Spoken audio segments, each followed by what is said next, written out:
En este vídeo vamos a estudiar por qué la reina de Inglaterra es también reina de Canadá y de Australia, qué tiene que ver Tarzán con el colonialismo,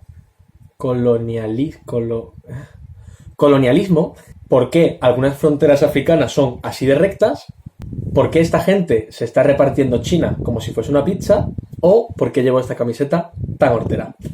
Para empezar, tenemos que definir qué es el colonialismo. Fue un proceso que ocurrió a finales del siglo XIX y a principios del siglo XX, en el que los países desarrollados, que se llamarán metrópolis, conquistaban y ocupaban países no desarrollados, que serán las colonias. Yo os pregunto, ¿por qué iba a querer Francia, que está en una punta, conquistar Madagascar, que está en la otra punta? Como ya hemos estudiado, se está viviendo la segunda revolución industrial. Todas las principales potencias europeas están llenando sus países de fábricas, están creando un montón de cosas, cada vez se está gastando más energía. Imagina que eres el presidente de Francia y tienes 5 refinerías que están sacando al día 500 litros de petróleo. Pero entre las máquinas, los automóviles, los ferrocarriles, tú estás gastando 1000 litros de petróleo al día. ¿Qué harías? Tendrás que conseguir petróleo de otro sitio, ¿verdad? Pues si conquistas otro país, no solo tendrás petróleo, sino todos los productos que te puede ofrecer ese país sin tener que pagar un duro por ellos. Por ejemplo, el té se fabricaba en Asia o el caucho se fabricaba en América. Además, la mano de obra pues es mucho más barata si obligas a la gente que trabaje con una pistola en la cabeza. Por otro lado, en Europa había muchísima gente. Hemos estudiado que tras las revoluciones industriales mejoran los fármacos, hay más higiene, hay más alimento, todo eso hace que la gente ya no muera pues con 40 años, ¿sabes? Las ciudades no están preparadas para tener tantísima gente, así que los gobiernos invitan a que la gente se vaya a las colonias y se busque allí la vida, prometiéndole que allí tendrán un futuro mucho mejor.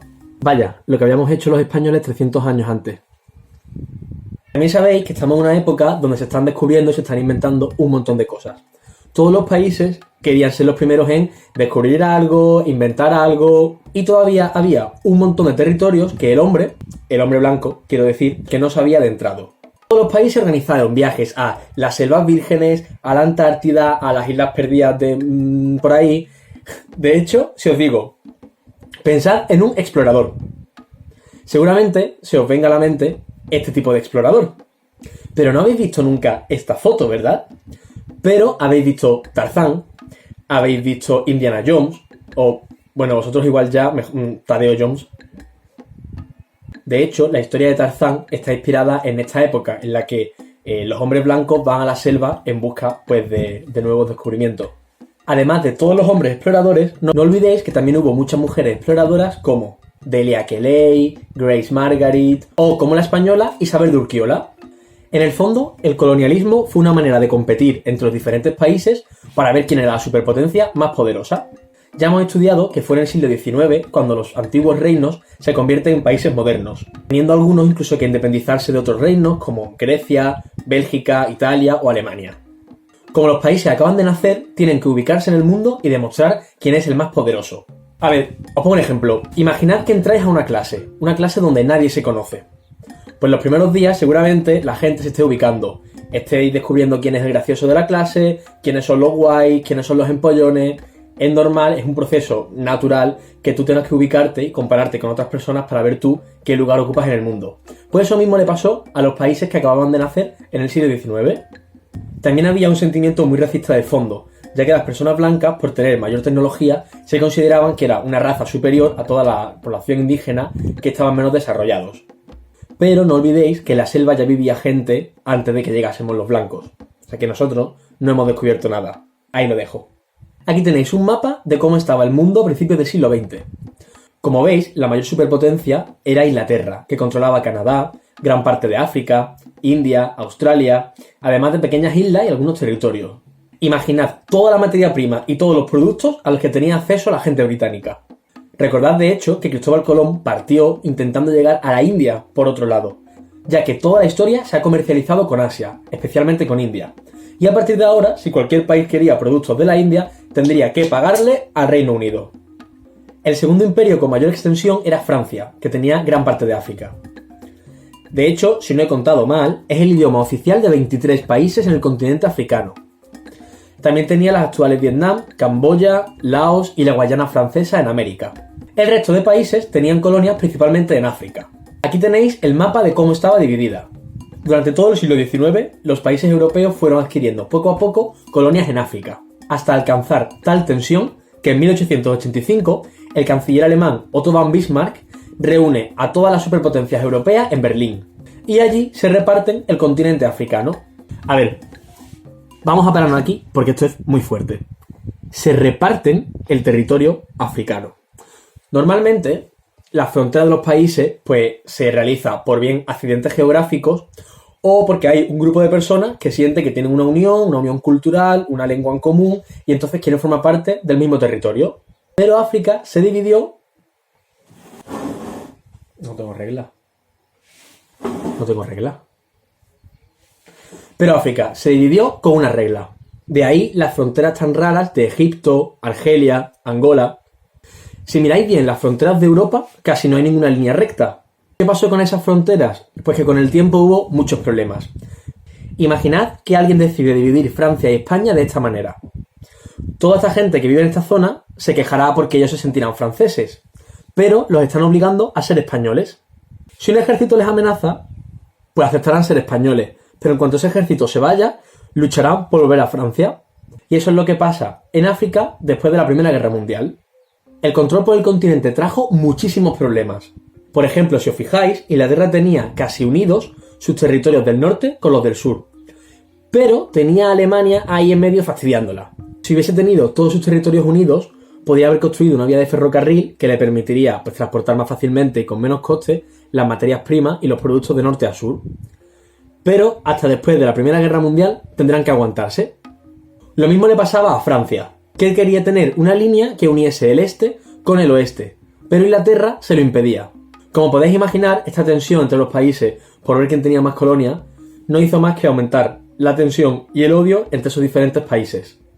Vaya, que la Primera Guerra Mundial estaba a la vuelta de la esquina. ¿Y por qué creéis que a los europeos nos interesaba tanto África? ¿Se os ocurre algo? ¿Tenéis alguna idea? Y España, ese gran imperio donde nunca se ponía el sol. Aunque ahora está un poco nublado, ¿eh? También te digo. ¿Qué tenía? ¿Qué tenía España? Pues como veis, tenía este mojón. Nosotros, después de la independencia de las colonias americanas, éramos unos auténticos pringados. Teníamos parte del Sáhara, Guinea Española y parte de Marruecos. Aunque en realidad Marruecos no era nuestra propiedad, sino que teníamos allí un protectorado. A ver, había tres tipos de colonias. Colonias de explotación, donde una minoría blanca explotaba el territorio, sus recursos y su gente para conseguir todos los materiales de esa tierra, como por ejemplo en la India. Las colonias de poblamiento, donde los europeos se mudaban y fundaban como pequeños mini países que dependían de la metrópoli, pero tenían cierta autonomía, como por ejemplo Canadá o Australia. Y el protectorado, donde los indígenas tenían su propio gobierno, pero la metrópoli lo vigilaba, llevaba el control de la política externa, lo defendía, como por ejemplo lo que hacía España o Francia en Marruecos. ¿Qué pasó con China? China tenía un trato con Inglaterra. Inglaterra vendía en China el opio que cultivaba en la India y a cambio China le vendía té que después Inglaterra vendía en Europa. Pues un día el emperador chino dijo que nanay, que estaba ya harto de que todos los chinos estuviesen siempre drogados con el opio. Empezó a destruirlo y al final tuvo una guerra contra Inglaterra. Como ganó el Reino Unido, pudo establecer pequeñas colonias dentro de China.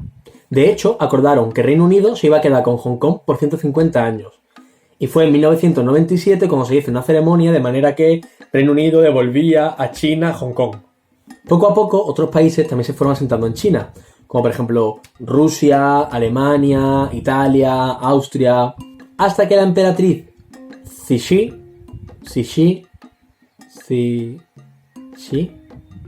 hasta que una emperatriz china declaró la guerra a todos esos países. Estos se unieron para combatir contra China y consiguieron ganarle.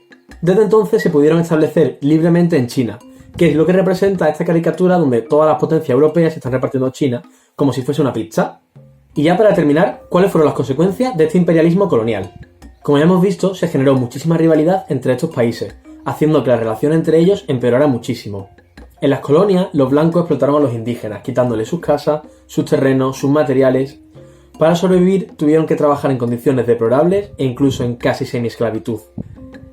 De hecho, esta explotación de los recursos por parte de los países blancos sigue hoy en día. El problema que tiene África o Latinoamérica es que no tienen infraestructuras para explotarlos. Por eso, muchas organizaciones como Manos Unidas no solo llevan comida y recursos a esos países, sino que les ayuda dotándolo de estructuras para que ellos mismos puedan sobrevivir y construir sin depender de otros países. Por otro lado, la población de las metrópolis descendió mucho ya que la gente se fue a vivir a las colonias y, por tanto, en las colonias la población subió muchísimo. Como lo que se producía en las colonias iba hacia Europa, había muchísima escasez de alimentos en las colonias, que por supuesto repercutía en la gente indígena, que muchas veces no tenía que comer. Por último, al imponer los colonizadores su cultura, se perdió muchísimo de el arte, las costumbres, las tradiciones y el conocimiento que tenían esas culturas indígenas. Esta supremacía de la cultura europea todavía sobrevive en muchísimos sitios donde se considera que una persona, por tener un color más oscuro, es inferior a una persona blanca. Y seguro es que todos, pues, habéis visto una vez ejemplo de este racismo. Y así que sí, por último, llevo esta sudadera porque es una sudadera típica de Sudáfrica, que a mí me la vendió un chino en París. Pero bueno, cosas de la globalización. Y hasta aquí la explicación del colonialismo imperial. En la próxima explicación hablaremos de armas, muerte, sangre, porque nos toca estudiar la Primera Guerra Mundial.